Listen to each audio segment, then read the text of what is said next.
नमस्कार दोस्तों, स्वागत है आपका मैजेस्टिक मंत्राज में। आज हम एक ऐसी अद्भुत अवधि की बात करने वाले हैं जिसे खाटू श्याम के भक्त कृपा का स्वर्ण काल मानते हैं। जी हाँ, मार्गशीर्ष से लेकर फागुन तक का समय। आपने अक्सर सुना होगा कि इस समय श्याम जी की कृपा बारिश की तरह बरसती है। भक्तों की मनोकामनाएं तुरंत पूरी हो जाती हैं, रास्ते खुलते हैं, रुके हुए काम भी पूरे होने लगते हैं और मानो जीवन में अद्भुत चमत्कार होने लगते हैं। लेकिन सवाल ये है कि आखिर ऐसा क्यों होता है? क्या वजह है कि इन 3 महीनों की अवधि में श्याम उपासना सबसे शक्तिशाली मानी गई है और कैसे करनी चाहिए यह उपासना ताकि कृपा रातों रात बरसने लगे? यही सब आज आपको सरल, सहज और अनुभव आधारित भाषा में बताने वाली हूँ। तो चलिए शुरू करते हैं आज का दिव्य सफर कि मार्गशीर्ष से फागुन तक श्याम उपासना का चमत्कारी रहस्य क्या है। दोस्तों, हमारे सनातन धर्म में समय की अपनी एक ऊर्जा होती है। हर माह, हर तिथि, हर नक्षत्र की अपनी शक्ति होती है। लेकिन मार्गशीर्ष, पौष, माघ और फागुन, इन 4 महीनों को सबसे खास माना गया है और इसके पीछे के 5 बड़े कारण हैं। नंबर 1, ये समय देवताओं के जागरण काल का उच्चतम चरण होता है। धर्मग्रंथ कहते हैं कि देवउठनी एकादशी यानी कार्तिक के बाद देवताओं का सक्रिय काल शुरू हो जाता है और उसका सर्वोच्च ऊर्जा चक्र मार्गशीर्ष से फागुन तक माना जाता है। इस समय देवत्व का प्रकाश पृथ्वी पर सबसे अधिक होता है। सकारात्मक तरंगे तीव्र होती हैं, प्रार्थनाएं जल्दी सुनी जाती हैं और क्योंकि श्याम बाबा स्वयं कलयुग के अवतार माने जाते हैं, तो इस समय उनकी उपासना कहीं अधिक प्रभावशाली हो जाती है। दूसरा, यह समय ठंड का होता है। मन शांत होता है, इच्छाएं स्पष्ट होती है और अंदर की बेचैनी कम हो जाती है। जब मन शांत हो जाता है तो भक्ति की शक्ति कई गुना बढ़ जाती है। और याद रखिए, श्याम बाबा भाव के भूखे हैं। जो जितना भाव से पुकारता है, कृपा उतनी ही तेजी से उतरती है। नंबर 3, यह समय स्वयं कृष्ण और श्याम के प्रिय महीनों का समय है। मार्गशीर्ष को स्वयं भगवान श्री कृष्ण ने अपना सबसे प्रिय महीना कहा है और श्याम बाबा कृष्ण के ही स्वरूप हैं। इसलिए कृष्ण का प्रिय समय बराबर है श्याम की कृपा का सर्वश्रेष्ठ समय के। उस समय ऊर्जा अनुकूल होती है, प्रकृति भी अनुकूल होती है और देव भी अनुकूल होते हैं। तो इसलिए इस समय में की गई उपासना अपना सर्वोच्च फल देती है। नंबर 4, फागुन में विशाल मेले का काल होता है। खाटू धाम में इस समय लाखों भक्त जाते हैं।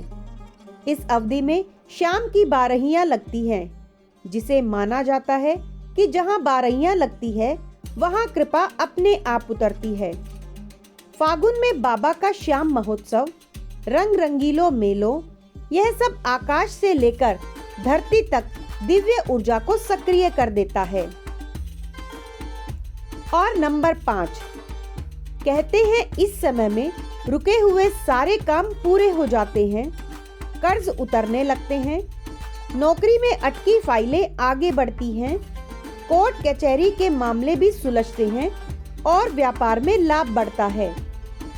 क्योंकि यह समय नींव से शिखर तक का परिवर्तन का काल है।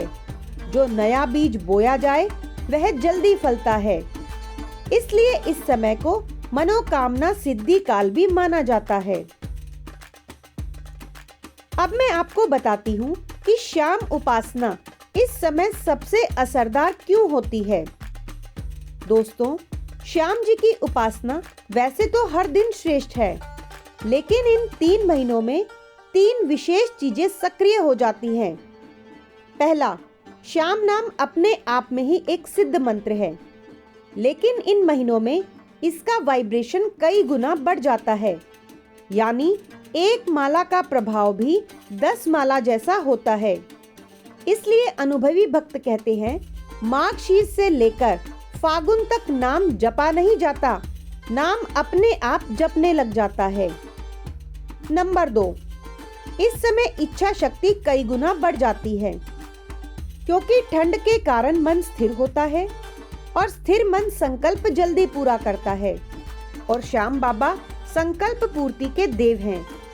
ऐसे में जो भी मनोकामना आप भाव से मांगते हैं, वह ब्रह्मांड तक तेजी से पहुंचती है और जल्दी फलित होती है।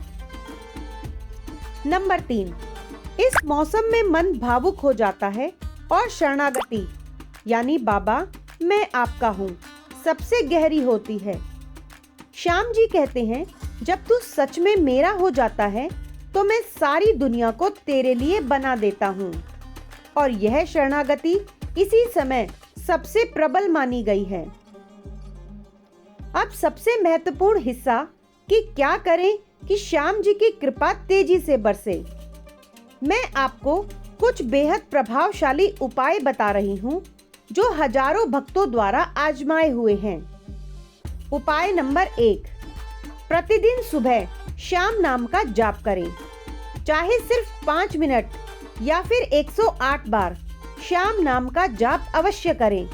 आप देखेंगे कि मन की उथल पुथल गायब होने लगेगी और काम सहज होने लगते हैं।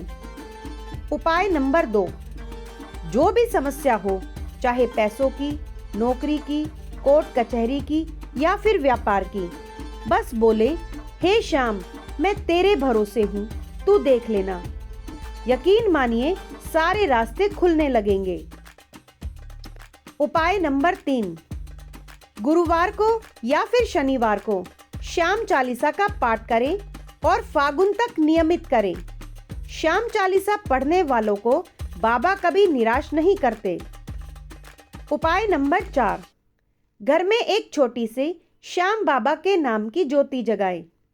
गाय के घी के दीपक श्याम बाबा की तस्वीर के सामने जगाएं और मन में भाव रखें, मेरे घर में भी कृपा बरसे और मेरे जीवन में भी उन्नति आए। यह दीपक घर की बाधाओं को काटता है। उपाय नंबर 5, रात को सोने से पहले बाबा से जरूर बोलें कि हे श्याम बाबा, मेरा यह काम पूरा हो जाए तो मैं आपकी बारहियों में आकर नारियल चढ़ाऊंगा। इसे संकल्प उपासना कहते हैं।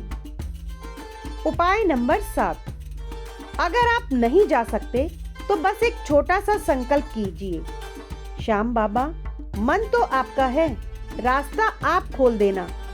संभावना है कि आपके लिए रास्ता स्वयं खुल जाए। बहुत से भक्तों के अनुभव बताते हैं कि कृपा आने से पहले उन्हें कुछ संकेत भी मिलते हैं। अगर कुछ संकेत दिखने लगे तो समझिए बाबा ने आपकी अर्जी स्वीकार कर ली है। दोस्तों, मार्गशीर्ष से फागुन तक का समय सिर्फ कोई महीना नहीं है, ये वो समय होता है जब श्याम नाम का कंपन कई गुना बढ़ जाता है।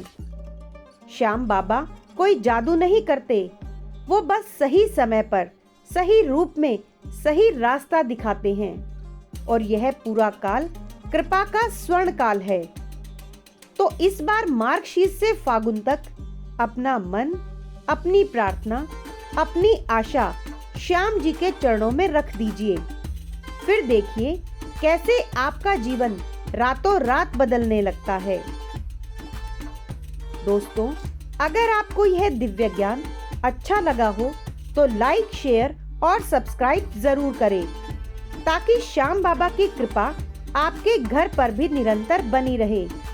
मैं मिलूंगी आपसे अगली वीडियो में एक नई आध्यात्मिक बात और एक नए अनुभव के साथ।